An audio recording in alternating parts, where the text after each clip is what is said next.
Pak, baca apa itu, Pak?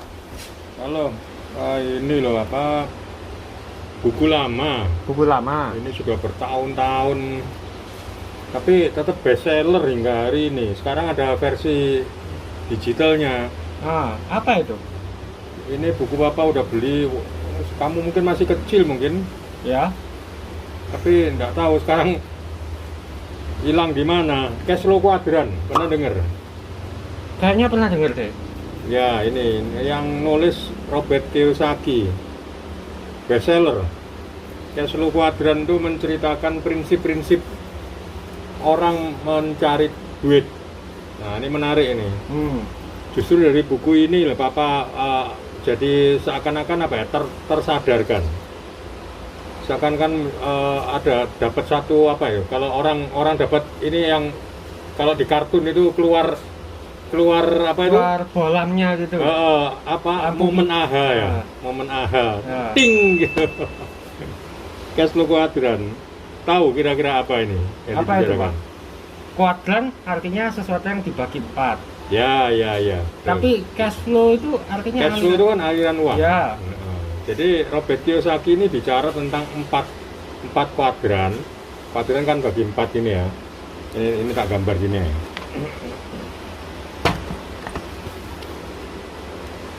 Jadi kuadran kan terbagi 4 ya. Nah gini, nggak tahu kelihatan nggak di kamera. ESBI. Ya.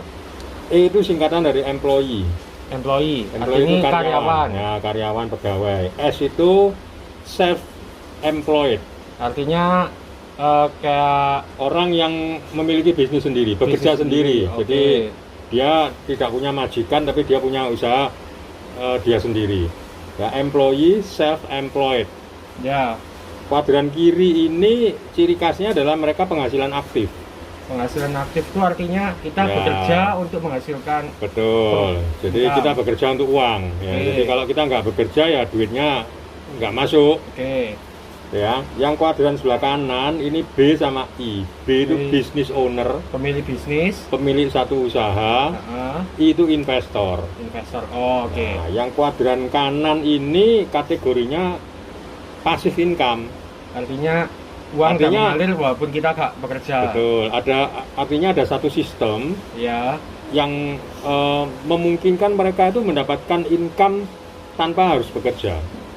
Atau hanya dengan bekerja sedikit tapi income-nya ngalir terus. Nah, kira-kira dari kuadran ini apa yang membuat Papa Nah, mendapatkan ini. aha momen itu? Betul. Ada beberapa orang itu yang memang sumber income-nya bisa campuran, bisa Oke. mix ya, nggak selalu dari seluruh jenis bisnis yang ada orang tuh ini enggak Oke. ada beberapa. Nah, dulu itu Papa kan tanpa sadar itu berada di kuadran ini, kuadran kiri. Kuadran kiri. Banyak dari kita teman-temanmu segala itu kan karyawan. Ya. Sekian puluh tahun yang lalu sewaktu Papa masih muda itu kan kerja jadi karyawan Ya. ya sebuah perusahaan. Nah, apa sih jeleknya jadi karyawan? Nggak ada yang jelek sebetulnya. Kita belajar sesuatu kan. Kalau kita belum punya modal, kita ngumpulin modal ya kita bisa bekerja dengan orang. Cuman kalau kita nggak sadar, kita bisa berpuluh-puluh tahun menjadi karyawan. Nah, apa kekurangannya adalah penghasilan kita penghasilan pas aktif. Kalau kita nggak bekerja, kita sakit, gitu, atau kita kena PHK ya sudah penghasilannya berhenti. Oke. Waktu kita dibatasi 8 sampai 10 jam sehari. Sesuai waktu kerja kita. Ya, jadi sekeras apapun kita kerja, yang kaya bukan kita, tapi orang lain, dalam hal ini majikan. Majikan. Oke. Jadi kita itu bukan membangun impian kita, tapi kita membangun impiannya orang lain. Itu di E. Ya, tapi kan rata-rata masyarakat Indonesia mungkin 70-80% tuh ada di kuadran sini loh. Memilih amannya kali ya.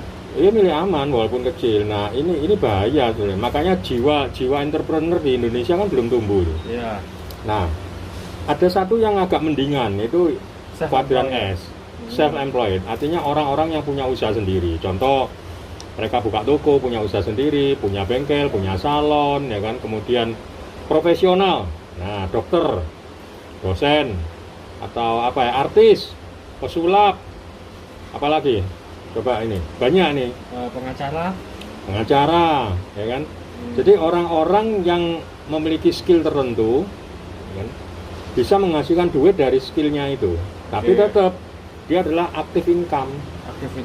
Suatu ketika kalau dia tidak bisa bekerja, ya selesai. Stop. Banyak kan kita dengar artis yang saat jayanya kaya raya, ya atlet, ya kan. Tapi begitu mereka tua atau tidak populer lagi, ya mereka miskin, jatuh miskin. Kenapa ya? Karena penghasilannya, sumbernya berhenti, sumber income-nya berhenti. Dan sehebat apapun, sekarang katakanlah ada dokter spesialis bedah jantung katakanlah. Ya. Sekali melakukan operasi mungkin bisa dibayar puluhan hingga ratusan juta, tergantung kelas dokternya loh. Ya, mahal. Nah, tapi orang ini kan tidak bisa digantikan orang lain. Ya, betul. Dia harus hadir di situ. Dia harus yang menangani sendiri. Bener, dia nggak bisa diwakili. Contoh sekarang gini, Papa dokter spesialis jantung terkenal. Kemudian ada satu pasien yang harus di bypass bedah jantung. Nah, waktu itu Papa lagi males mau ngelencer luar kota. Ya, Papa nggak dapat dong. Papa ngomong ke supir, Pak, gantian no. Kamu yang bedah. Wah, Nggak mungkin. Artis juga gitu, atlet nggak bisa. Makanya dinamakan self-employed. Kita bekerja dengan kemampuan yang kita miliki untuk menghasilkan uang. Ini ada bahayanya ini. Pertama, kita tidak bisa digantikan oleh orang lain. Gitu. Kita harus tetap aktif bekerja. Kalau ada hal-hal tertentu terjadi sehingga kita tidak bisa bekerja, ya maka income-nya berhenti. Ya. Yang kanan ini yang sebetulnya luar biasa. Kalau B ini business owner, artinya orang sudah punya usaha, ya mungkin bisa aja punya toko, punya gerai, punya rangkaian hotel dan sebagainya. Tapi ada sistem di mana tanpa kehadiran dia, sistem ini akan bergerak bekerja untuk menghasilkan income. Di mana tanpa kita sadari, orang-orang di kuadran kiri ini bekerjanya untuk orang di sini. Contoh sekarang di Kediri, ini kita sebut merek aja lah. Ada pabrik rokok mungkin terbesar di Indonesia. Tahu mereknya apa? Apa itu? Gudang Garam. Dulu itu karyawannya Gudang Garam kurang lebih 40.000 orang. Berarti gampangannya, pemiliknya Gudang Garam itu di kuadran mana? Kuadran kanan dong. Ini ya? Iya. Ya, business owner. Kalau pemiliknya Gudang Garam mau keliling dunia, kira-kira income-nya berhenti nggak? Enggak. Kenapa? Kan 40.000 itu tadi bekerja untuk si pemiliknya Gudang Garam. 40.000 itu orang-orang di sini yang bekerja menukarkan waktu, tenaga dan pikirannya dengan gaji. Yaitu employee, karyawan. Mereka nggak boleh berhenti bekerja karena digaji. Pemiliknya di sini. Ini bisa aja kemana-mana keliling dunia tetap menghasilkan duit karena waktunya yang terbatas. Ini bos besarnya ya cuma punya 8 jam sehari untuk bekerja. Dilipat gandakan kan 40.000 karyawannya yang bekerja 8 jam sehari. Kalau 40.000 kali 8 jam berapa? 320.000 jam, bayangkan. Itu bedanya antara business owner sama employee. Kalau employee-nya ada apa-apa ya dipecat, selesai, hilang. Ya kan? Cari baru lagi. Lah di sini enggak, dia bosnya. Nah, tapi untuk mencapai ini enggak mudah. Perjuangannya puluhan tahun dengan modal, membangun kepercayaan, ya kan, segala macam dia lakukan sehingga mungkin tadinya orang-orang ini adalah orang-orang di sini. Dia pelan-pelan pindah kuadran. Gitu. Ya, sampai sini paham ya? Wah, ternyata justru ini yang bikin Papa itu kayak disadarkan, oh gila. Makanya banyak orang bekerja seumur hidup, bekerja keras, nggak kaya-kaya. Dia keliru, kok kuadrannya di sebelah sini. Karena dia bekerja untuk mensukseskan untuk dirinya sendiri. Nah, ini untuk orang lain, untuk dirinya sendiri. Nah, ada kuadran lagi. Yang paling tinggi itu investor. I itu investor. Investor itu artinya orang-orang yang sudah mendapatkan income yang tinggi itu menginvestasikan kekayaannya, uangnya Ya mungkin pada properti, pada tanah, pada surat berharga. Surat berharga itu bisa saham, obligasi, Iya. reksadana, ya. Mungkin beli emas ya dan sebagainya. Ya. Beli properti di sini dan di sana. Mendirikan usaha baru gitu ya, membeli franchise Ya. banyak sehingga benar-benar bebas finansial. Si Bebas investor ini uangnya benar-benar bekerja untuk dia. Oke. Nah, pertanyaannya sekarang, yang paling aman itu kuadran yang mana? Yang paling bagus? Harusnya kuadran sebelah kanan kan? Kanan ya, entah itu business owner atau investor. Iya. Yang sini ini risikonya tinggi, Iya. cuman orang nggak sadar. Nah, ada beberapa orang yang sekaligus masuk ke berbagai kuadran tanpa dia sadari. Contoh, dia karyawan, Oke. tapi dia punya bisnis. Yang bisnisnya juga punya beberapa karyawan, sehingga bisnisnya jalan lah mungkin. Tapi dia juga investasi. Nah ini unik kan? Ya, Jadi dia ya. campur aduk. Tapi dia sendiri juga seorang dokter spesialis misalkan. Itu Nah tapi jarang. Ya. Rata-rata kita kalau nggak ini ya ini gitu.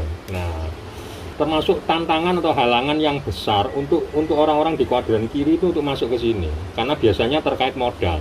terkait modal. Oke. Iya nih modal ini kan, wah kalau kamu mau sampai kuadran sebelah sini kan harus sesuatu yang luar Ya, biasa. betul. Nah, kamu mungkin bangun pabrik yang besar dan sebagainya gitu ya.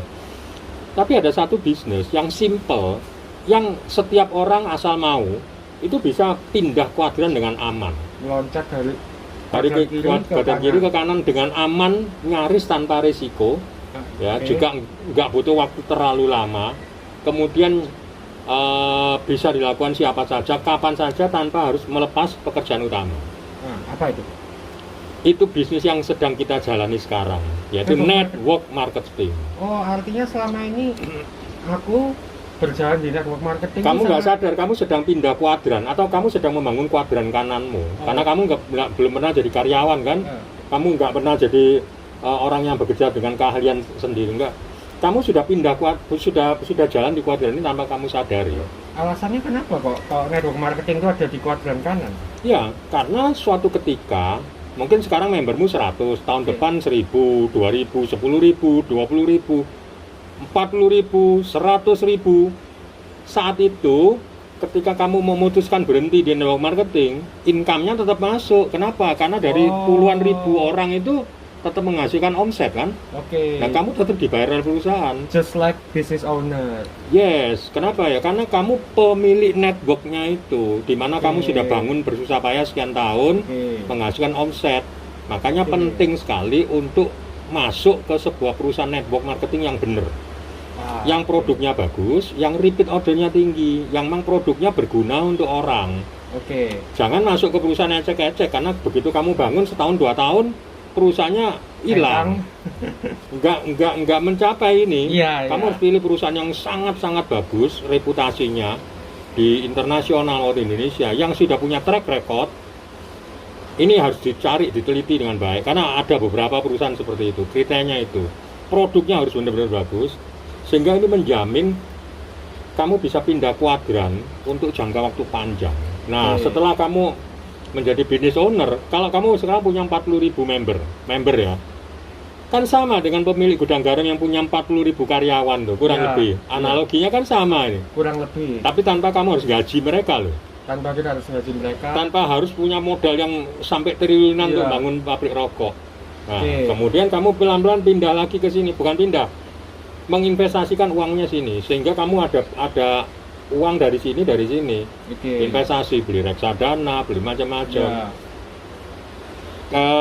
Suka nggak suka, percaya nggak percaya, profesi sebagai networker, network marketing itu adalah salah satu profesi termahal di Indonesia, mungkin juga di dunia. Jadi ada agen asuransi, properti, ya kan. Kemudian network marketing itu malah kalau nggak salah peringkat pertama, karena income-nya bisa unlimited. Kalau nggak salah itu pernah disebut di Mata Najwa ya. Pernah, betul, ada bukunya juga. Nah, networker yang serius, karena di backup dengan perusahaan yang bagus, itu bisa penghasilannya miliaran rupiah tiap bulan. Wah, mantap sekali. Dan itu kalau di AFC udah banyak. Ada 11 distributor AFC yang membangun bisnis ini 2 tahun lebih, itu penghasilannya di atas 1 M satu bulan. Oke. Dan itu eksponensial, jangan dilihat oh kalau 1 M ya kayan bosnya Gudang Garam, enggak. Tiap tahun kan naik terus itu. Ya. Mungkin 3 tahun lagi penghasilannya bisa 5 M, bisa 6 M per bulan. Itu luar biasa. Nah itu cash flow kuadran. Mungkin materi ini perlu disampaikan ke teman-teman. Oke. Ya kan, sehingga pikirannya mereka akan terbuka bahwa ada cara lain, jalan lain yang hebat untuk bisa pindah kuadran dengan penghasilan miliaran rupiah. Yaitu network marketing. Makanya kalau dikenalkan network marketing yang benar, jangan alergi, jangan tolak dulu, pelajari dulu. Oke teman-teman, apabila dari kalian ada ide atau saran video kita, bisa tulis di kolom komentar. Nanti kita bisa buatkan videonya. Jadi pastikan untuk subscribe channel Obrolan Biji Kopi dan nyalakan loncengnya supaya kalau ada video baru kalian bisa dapat notifikasinya. Oke? So don't forget to like, comment, and subscribe. Thank you.